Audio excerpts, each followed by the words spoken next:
Hey friends, I'm Abigail. And I'm Cassidy, and this is 10 to Thrive.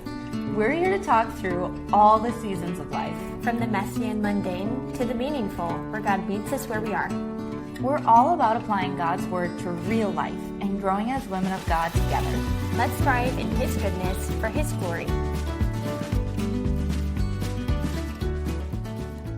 Welcome back, you guys. I'm Cassidy, and Abigail is going to be chatting with me today. We're going to have a really kind of casual coffee conversation here about dating, and we want to give just a warning sticker on the top of this, that if you're listening in the car and you got little kids in the car or whatever, put some earbuds in, because there's going to be some adult terms used. We're talking about marriage, dating, all the good things there. So anyways, we have a list of questions here. We're just kind of go through them and see where it leads us. Yeah, and I think that if we go ahead and start with maybe get the elephant out of the room.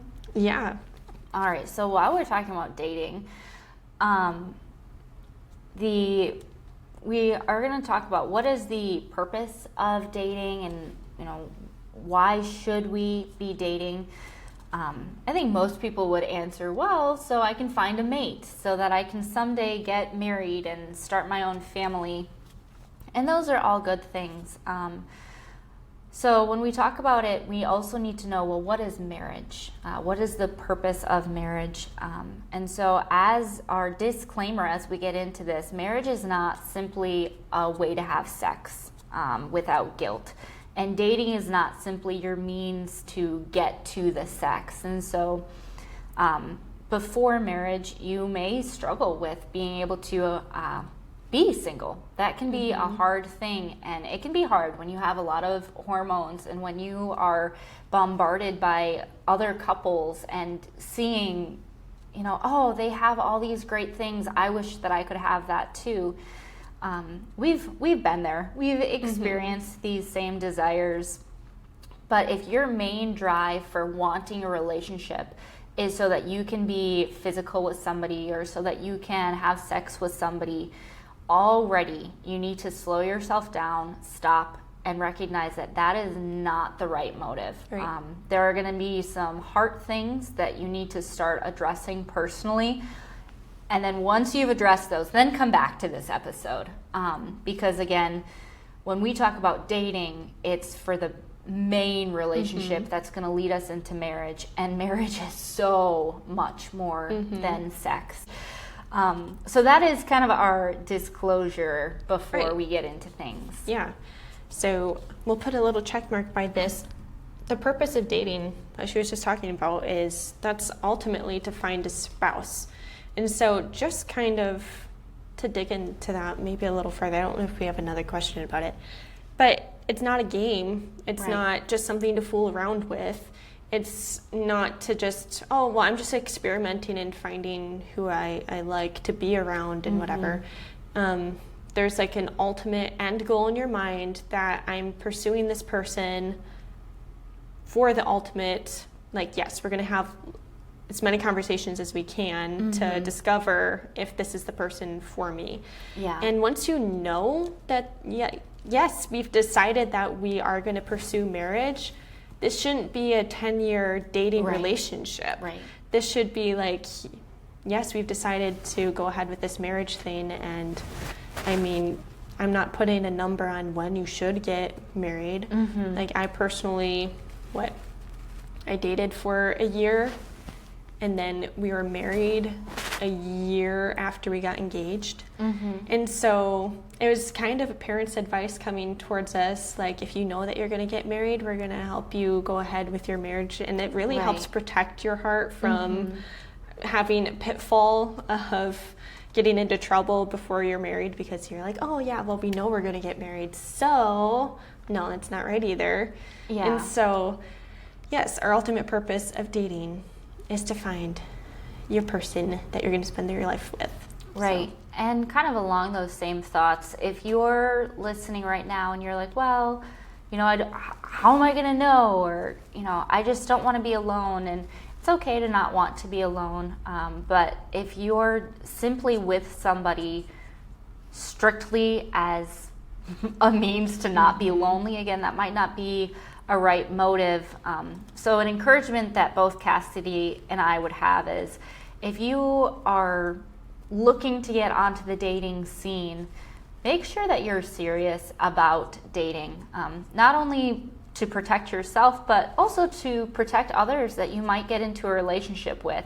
I don't think anybody wants to get used. Nobody wants to be manipulated. And so if you are looking to get into the dating scene, make sure that you are maybe in the place to get married. Do you think that you could legitimately be married in a year or 2 years from now? If you say, no, absolutely not, I'm not ready for that, I don't want to get married, then maybe you shouldn't be dating. Yeah.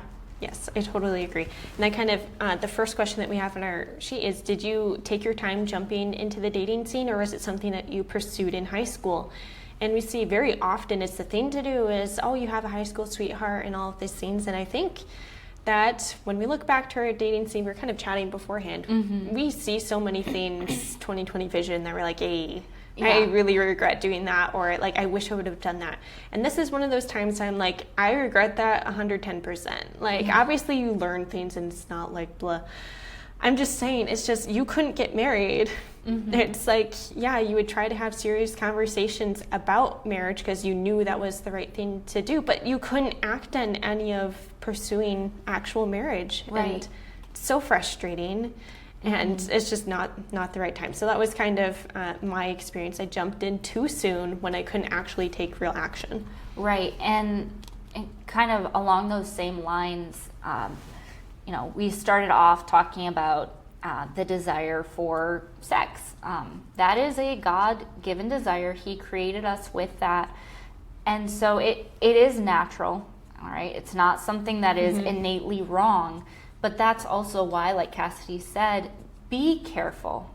Because, right, the earlier that you start, the sooner that desire is going to really be kicking in and controlling.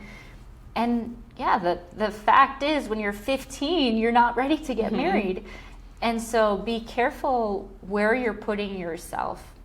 The longer that you can keep yourself from that temptation, really the better. Which kind of is my answer. My parents had a rule of no dating until you're 18, and it goes along with that idea of you're a little bit closer to marriage material at 18. Yeah. I know a few different people that were married at 18 or 19. Now, my parents were not opposed to us getting to know people. It wasn't like, oh, you're not allowed to talk to boys until you're 18. I talked to boys. But they didn't want us pursuing a relationship while in high school because of exactly what Cassidy said. Our next question here, did you enjoy your dating experience, or did it feel frustrating? And so let's dive into that a little bit. And my frustration came mostly from trying to date too soon. And I got stuck in a loop of, are we going to look for other mates when we get to college, or are we going to stick with our high school person and having that conversation with our high school person? And feeling so kind of run over when someone is saying like, well, I'm going to look when I get to college. And it's like, wait, what?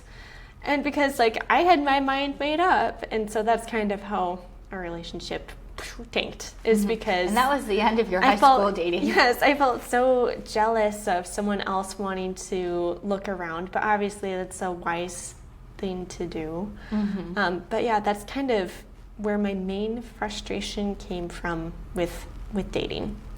Yeah, I did not enjoy dating. I definitely did feel frustration, and we're going to talk about some different pros and cons here. We know that dating should be with the intent of marriage, and I knew that going into it. But I do think that I personally had a little bit of a misunderstanding. I have great examples. I have 4 older siblings who, praise the Lord, they met their future spouse. They dated that person, and then they got married. They didn't go through a whole bunch of, it was one. And they figured it out. And so I got to the dating scene, and I felt like, okay, I have to get this right on the first shot. And I also felt like, okay, I'm dating for marriage. That means that we have to get married. And that's just not always how it works, A.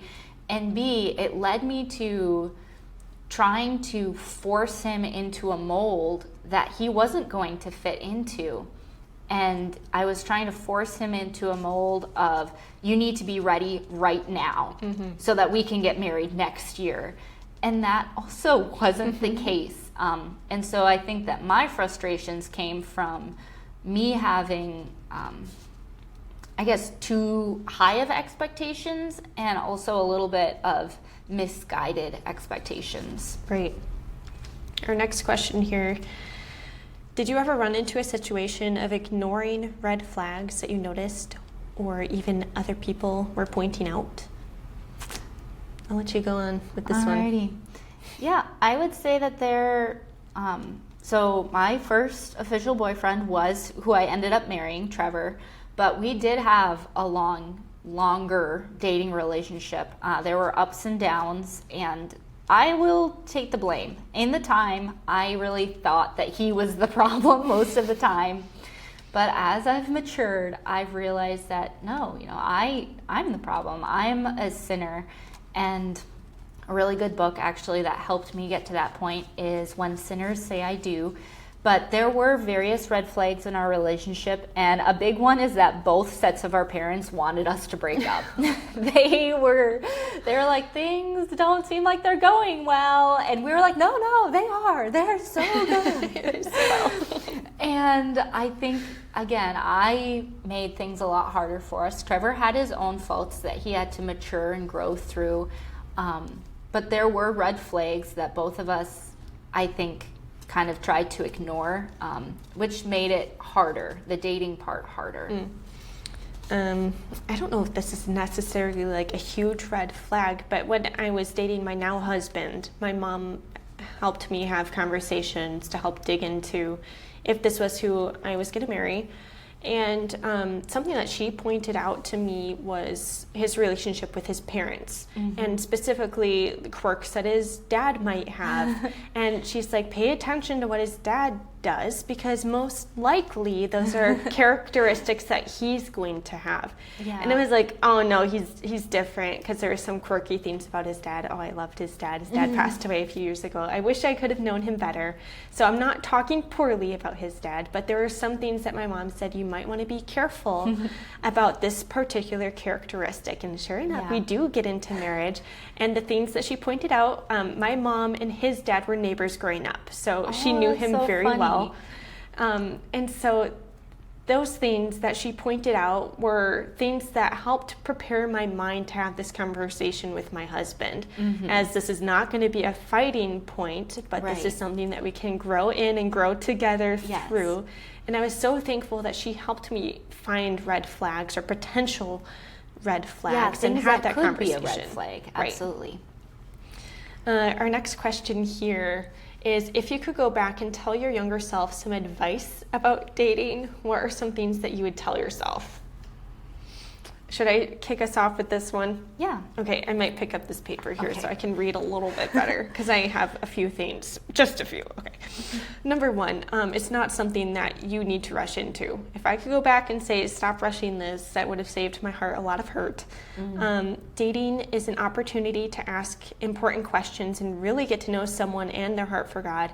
And I took dating as the same way as a marriage covenant, because I saw my brothers date in high school and just kind of, they married their high school sweetheart, so you kind of talked about that too. And so I took that as like, I'm never going to give up on this relationship. And that really made me blind to a lot of things. I convinced myself that I would make it work no matter what. So that was my high school relationship. And number 3 was with having smartphones way too easy to let you get into trouble. And so my advice that I would say to you, my younger self, was put a time limit on how late you text this guy at night. Yeah. Like, conversations going past 10 p.m., nothing good happens at 10 p.m. Or if you're talking, talk in the living room on a verbal conversation on your phone where other people can hear what's going on. Or if you do have your phone in your room with you, put it far across your room, because I know we use it as alarm clocks, but just put it on the other side of your room. Because we had pitfalls using our phones, and that was something that I would tell my younger self, it is not worth it. So those are my 3 things I would tell my younger self. Yeah. So while dating is this is what I would tell my younger self. While dating is for the intent of marriage, that doesn't mean that you must marry that person and fit them into your mold. When we say dating is for the intent of marriage, is you're serious and you would like to find a mate that you can see yourself marrying. Now that might mean that you date a few different people in order to determine, oh, you know what? I'm glad that I dated you, because now I know you are not the one that I want to marry. It's okay to take more than one attempt. Number 2, this is preparation for marriage, and you have just as much growth and maturing to do as he does. I didn't realize that. I had a high view of myself, and I thought that I was ready, and I was not. Number 3, dating should be just as focused on serving the Lord as marriage is. Again, I think that I told myself, like, oh, when we get married, we'll be able to serve the Lord so well together. And that is true. However, that same focus and emphasis should have been during dating as well. All right. So there's our younger self advice. Yep. Man. Let's read this next one. I'd say I knew when I started dating my now husband that he was the one within like a month. For you, Abigail, how did you know that yours was the one? The one. Yes. So for me, it took longer than a month. Trevor and I, we were friends before we started dating, and we had really great camaraderie, and we had a lot of fun together. And so we enjoyed being together, and I really hoped that he was the one. And again, I took dating really seriously, if you haven't figured that out by now.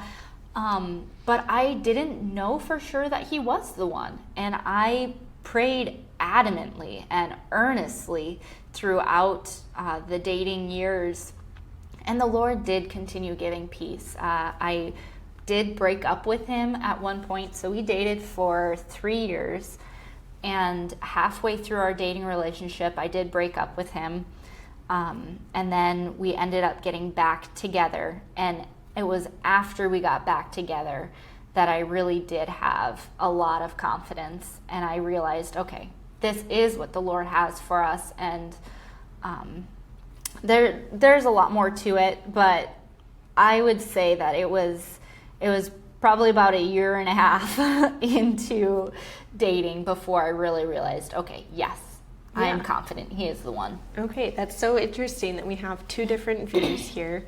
And so, my husband Alex and I, we started talking, and it was within that month that we both had like this realization that it's like, yeah, like we know that you're the one. And it's really, really easy, honestly, with him. And our values that we were raised with. So our family values were so similar. Our families knew each other for a long time. I'd mentioned that my mom and his dad grew up as neighbors, and they're both believing families, and that was just something really special that our families were really close. And so my grandma and his grandma are still neighbors to this day. But yeah, that was just something that I knew his family well.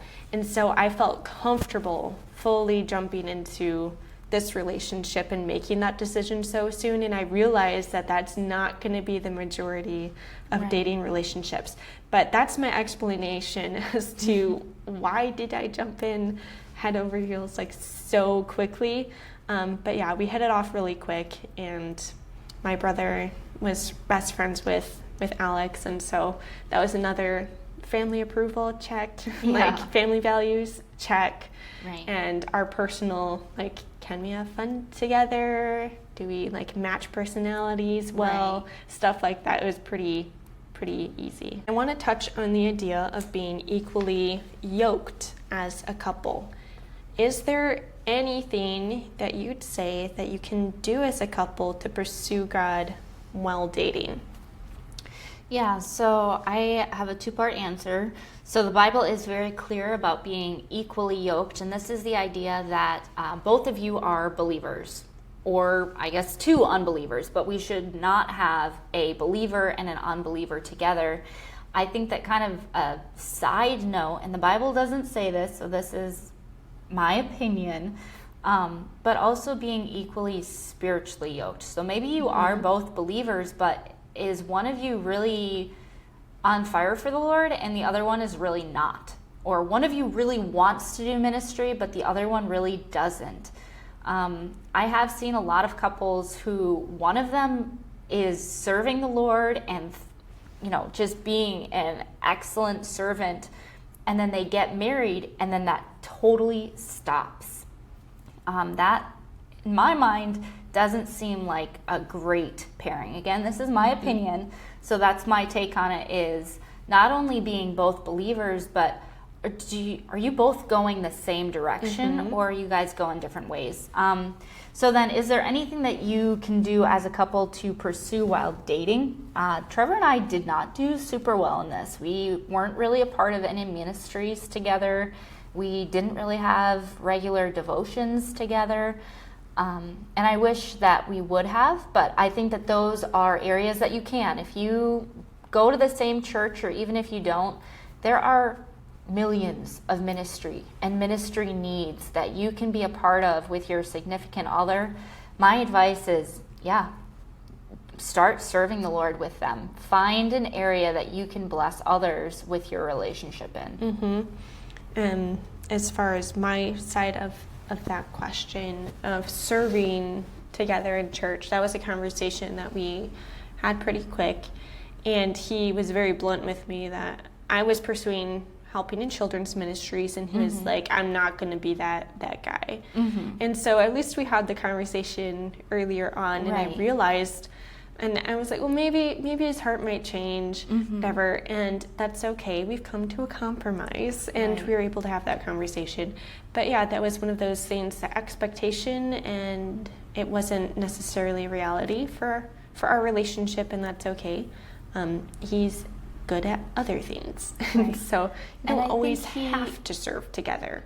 Right. You don't always have to serve together, and he's supportive of you being a, children's youth leader. And I think that where we see problems is when it's like, no, I don't want us doing that at all. Yeah. Our next question here is, what are some must-have conversations that we might want to point out? I'll start off with this one. I think that money is probably like the biggest one, that you must have a conversation about what your debt looks like, what your saving and spending habits usually are, stuff like that. It's like that splits lots of people apart because of money, so that's a really important thing to talk about.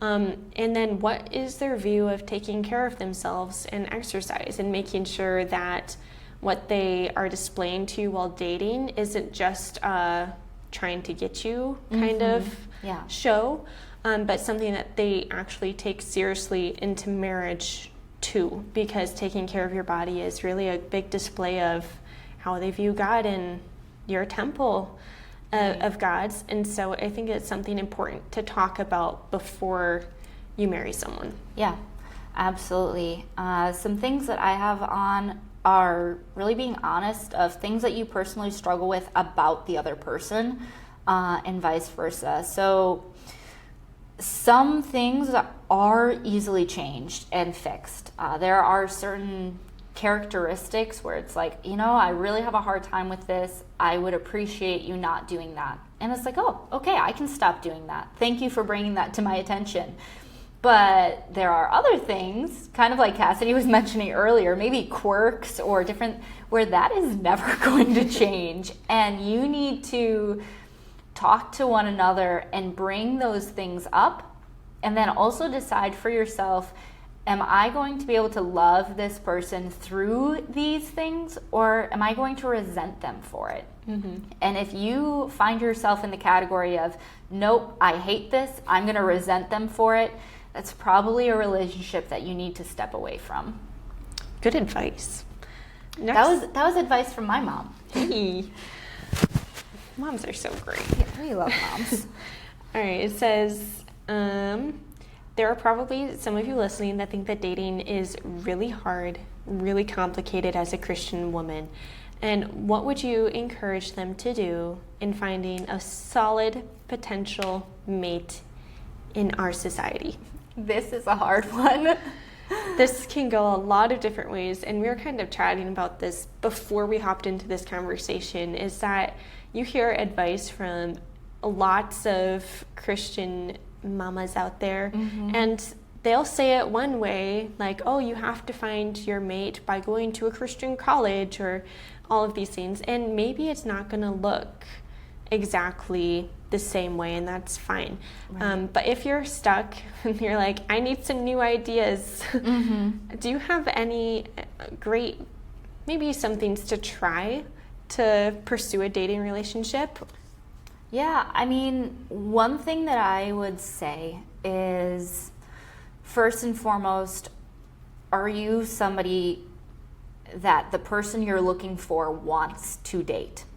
So, for example, if you're saying, hey, I want a really great Christian guy who goes to church and loves the Lord, but you personally aren't very faithful in going to church, or you're struggling in those areas, there's a good chance that you've disqualified yourself for him.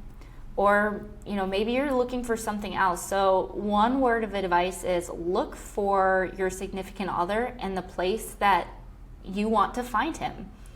Another piece of advice that I would have is keep serving the Lord. Right. Don't get hyper fixated on, I need to find him at church. You might find him at your workplace, or you might find him while you're fueling up at a gas station. I know a woman, and that is where she found her husband. He was working at the gas station, and he asked her out, and she said, well, this is the church that I go to, and you're welcome to come to church. I love that. And that is what happened, and they have a wonderful relationship now. So, maybe don't discount somebody just because they're not where you expect to meet them, but invite them to church. Right. I don't think that there's a problem with getting hints from your extended family that there's nice girls or mm-hmm. nice boys over yonder, yep. and having them help you set up different let somebody set different you up. Outings. It can happen. Yeah, and so that would be my little tip of advice is listen to your aunts and uncles. They might have some good ones out there. They might not, but they also might. Yes, okay. Dating can feel like a heavy in-between and a waiting season. How can we, as fellow women desiring a mate, wait productively? We had mentioned before that you had a friend that drives children to church, and she serves and serves and serves in ministry so deep that this is a way that she probably couldn't serve if she had her own family or her own children. And so maybe that is the conversation of pursuing ministry and letting it keep you so busy, because you may not have the opportunity to serve in this way later on. So I remember that we had that conversation, and so that's kind of keep yourself busy serving. Mm-hmm. Yeah, and along those same lines, so she has a heart of gold, and I brag on her all the time. And she is constantly giving to others and pouring into others. However, she also is striving to make herself a suitable mate. She is on a weight loss journey, and she's taking care of her body, and she is pursuing a husband. So she's not just, putting her head in the sand and saying, oh, I'm, going to be a nun. I'm never going to get married. Like, no, she's making sure that she is making herself as attractive and beautiful as she can, both inwardly and outwardly. And so that would be another word of advice is, are you inwardly beautiful? Are you making yourself one to adorn the gospel?